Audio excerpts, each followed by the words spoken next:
Alright, Lee's back. How are you, lad? I'm all right, lad. How are you? Yeah, good, thanks, buddy. Now, Lee Addison, rugbyleaguecoach.com.au, is here to break down some footage like he always does. And today he had a couple of weeks to break this down because he's had a couple of plane trips, haven't you, mate? Yeah, I have, yeah.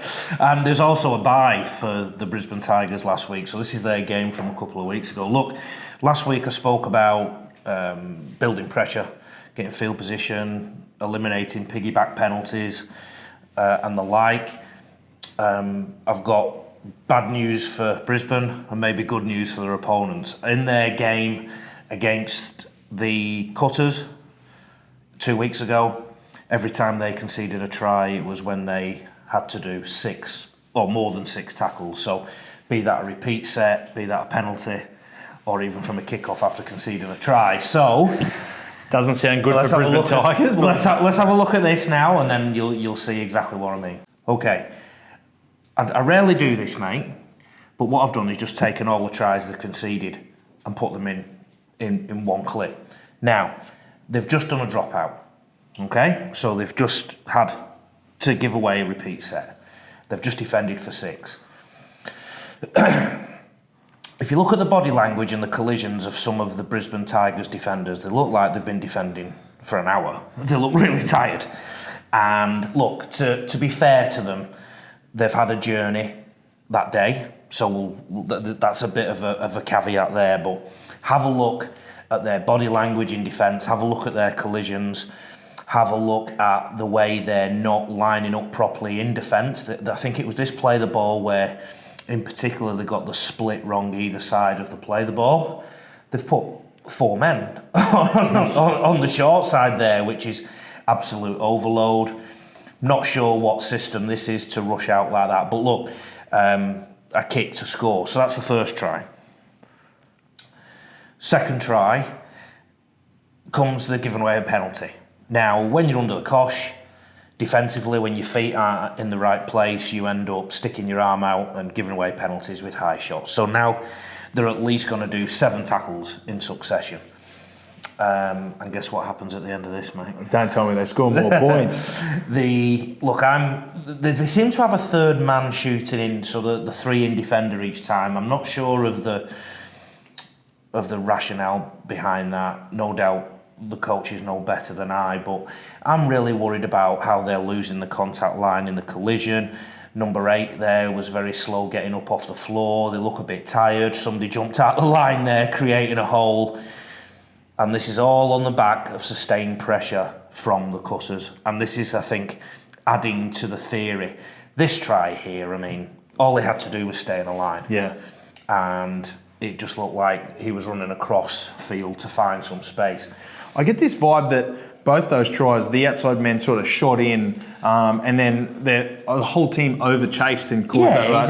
It's almost like they're trying too hard to make it to work. Does that make sense? Is that what you're saying? Absolutely. And look, they keep losing collisions here.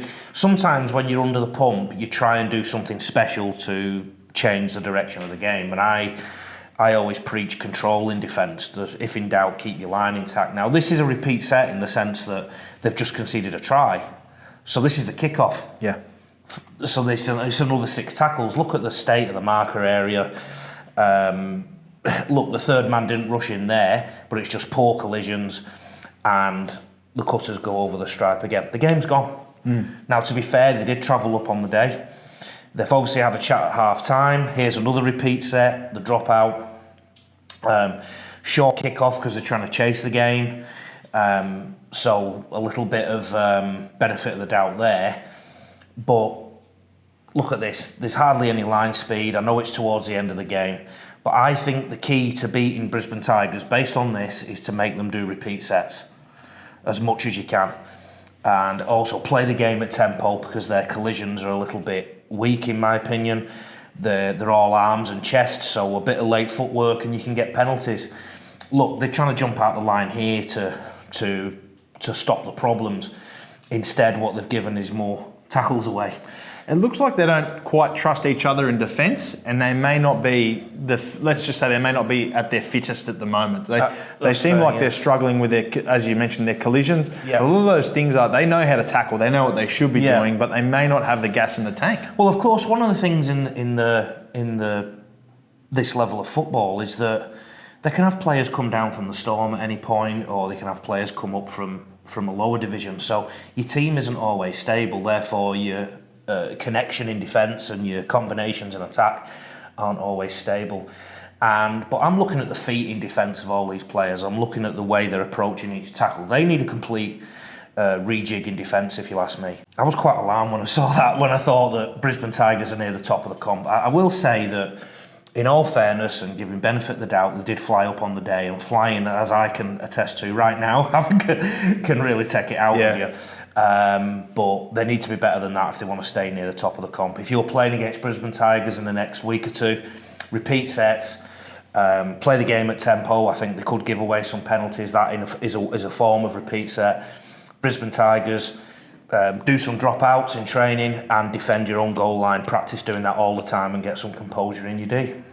Yes, so thank you very much, Lee. A bit of an analysis on the Brisbane Tigers. Of course, they are one of the top teams in this year's competition, but there's room for improvement there, and we've just found it. So thank you very much, Lee. Rugbyleaguecoach.com.au if you want any of Lee's expert tips and advice, and he'll sort you out.